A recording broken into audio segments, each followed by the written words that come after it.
Early warning early warning early warning early warning बोलते ही गए।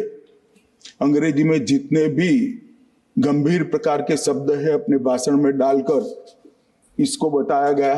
23 जुलाई को केरल सरकार को अर्ली वार्निंग भारत सरकार की ओर से दी गई। ഉരുൾപൊട്ടൽ നടന്നതിന് ശേഷം ജൂലൈ 30 അതിരാവിലെ 6 മണിക്ക് മാത്രമാണ് അതിതീവ്ര മഴയ്ക്കുള്ള സാധ്യതയും റെഡ് അലേർട്ടും പ്രഖ്യാപിച്ചിരിക്കുന്നത്. ഇതേ ദിവസം അപ്പോൾ പാർലമെൻറ്റിൽ പറഞ്ഞ കാര്യങ്ങൾ വസ്തുതാ വിരുദ്ധമായ കാര്യങ്ങളായിട്ടാണ് വരുന്നത്.